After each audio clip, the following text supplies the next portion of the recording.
Hi guys, it's Mark Zickery, Mr. Sci-Fi, also known as the author of the Twilight Zone Companion. If you don't have a copy, go out and get it immediately. It's on Amazon.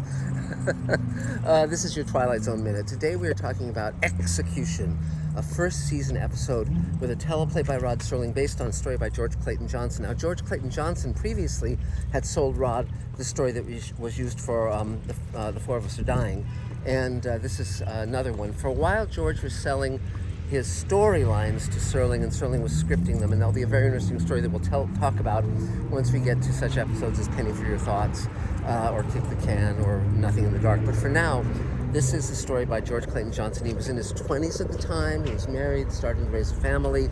He was a pal of Charles Beaumont and Matheson, and would drive around with Beaumont and his circle of friends, talking endlessly about movies and books and life and all these things at endless nights getting together. They were a group of young men in their 20s and 30s, early 30s, really trying to build major literary careers for themselves in film, TV, and books. And and they were all part of the science fiction community. They knew A.E. Van Vogt and Ray Bradbury and all the writers who hung out in L.A. Heinlein had been a fixture of that community for decades.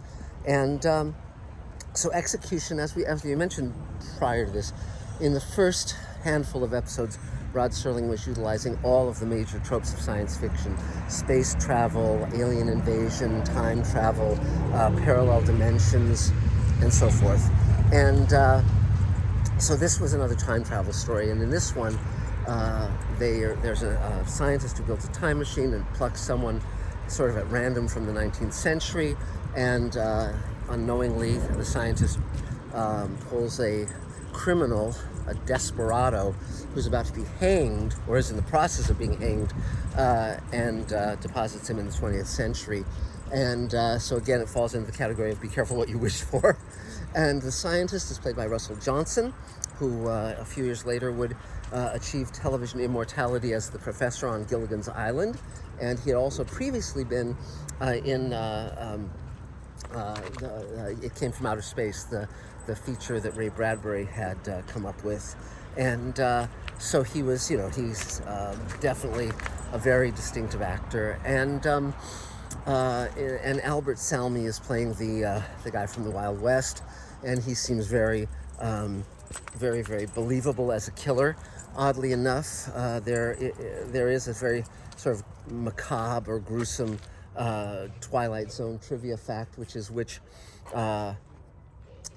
Twilight Zone actors killed their spouses and then killed themselves, and Albert Salmi is one of them, and Gig Young is the other.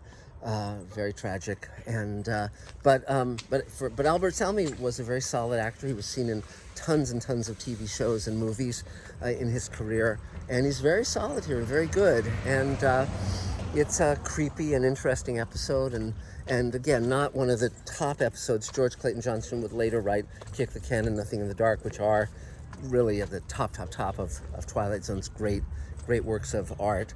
But Execution is a lot of fun. It's interesting. If you're into time travel, the twists and turns of time travel, this is a good episode. It's definitely fun. Twilight Zone would, the most popular genre on television in the late 50s and early 60s was the Western. You had Bonanza and Gunsmoke and Maverick and Wanted Dead or Alive and Have Gun Will Travel and on and on. They proliferated, and so Twilight Zone doing a story set in the Old West was not a surprise. And so with Mr. Denton on Doomsday and Execution and Dust, and there were a variety of others set in the Old West, Mr. Garrity and the Graves, it was perfect fodder for Twilight Zone. And also Albert Salmi would later star in the hour-long Twilight Zone episode of late, I think, of Cliffordsville. But this, for now, this is his introduction to the Twilight Zone.